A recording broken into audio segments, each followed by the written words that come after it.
Okay, I would like to focus on the Genesis reading, our first reading today, in which we continue the story of Joseph and his brothers. So the famine continues, and Israel, Jacob, and his children are now back to where they're almost starving. And so the kids say, the adult children say, we got to go back to this guy in Egypt. We got to get more food from him. But remember, he told us that we can't come back unless we bring our younger brother with us. Meanwhile, Simeon is still in Egypt, imprisoned. And of course, Israel is reluctant to let Benjamin go, the youngest child, the child of Rachel. He says, finally, Judah steps up to the plate. Then Judah said to his father, send the boy along with me, and we will go at once, and you and our children may live and not die. I mean, this is a serious situation. There's no food. I myself will guarantee his safety, meaning Benjamin's safety. You can hold me personally responsible for him. If I do not bring him back to you and set him here before you, I will bear the blame before you all my life. As it is, if we had not delayed, we could have gone and returned twice. Then their father Israel said to them, if it must be, then do this. Put some of the best products of the land in your bags and take them down to the man as a gift. A little balm and a little honey, some spices and myrrh, some pistachio nuts and almonds. Take double the amount of silver with you, for you must return the silver that was put back into your mouths and your sacks. Perhaps it was a mistake. Take your brother also and go back to the man at once, and may God Almighty grant you mercy before the man, so that he will let your brother and your other brother and Benjamin come back with you. As for me, if I am bereaved, I am bereaved. Now, I think there's a lot going on just there. Remember the story of Judah and Tamar and Onan and so forth. That story sort of interrupts the flow of the story of Joseph. Remember Judah's incredibly selfish behavior, not wanting to do the right thing, which is have his final son Shelah marry Tamar, who had been bereaved and widowed both of and of Onan when God killed them both. The right thing to do was to have Shelah raise up children in behalf of his other brothers through Tamar the widow. But Judah was afraid that Shelah would drop dead like and Onan did. And so Judah wouldn't let it happen. He delays and he won't address the situation. And then you remember, he's eventually tricked. He thinks he's engaging a prostitute. It's in fact Tamar in disguise. And through that, he recognizes how badly he's behaved. And he eventually relents.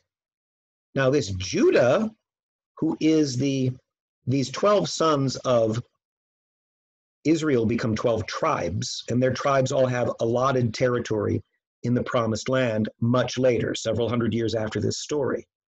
The territory of Judah includes Jerusalem and Bethlehem. The territory of Judah is, the line of Judah is essential as we know.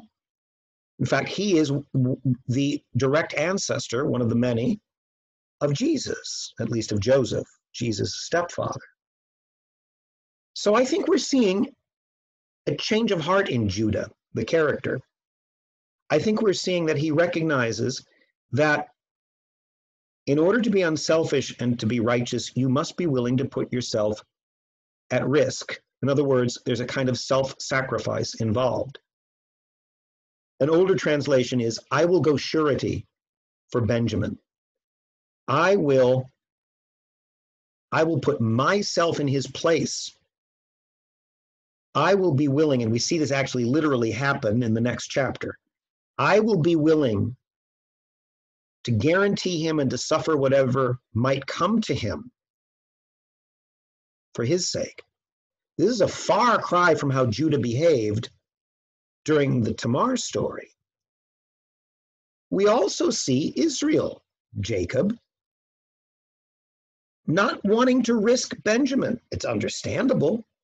He thinks he's already lost Joseph. Simeon has been in captivity for who knows how long now. He already, in effect, has lost 2 of his 12 sons. Benjamin, his favorite, the youngest one, the daughter of his favorite wife, he doesn't want to take that chance.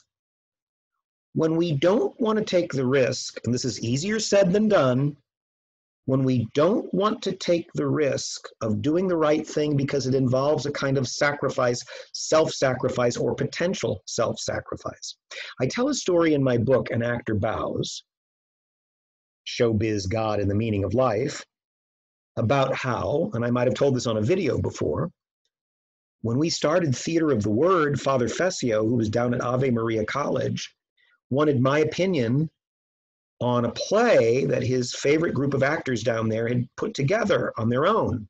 These were the actors who ended up becoming sort of the core beginning company of Theater of the Word. And he wanted my opinion of their play and how I would fix it. And he sent me what was then a videotape. And I watched the play, and it was dreadful. There was no way to fix it.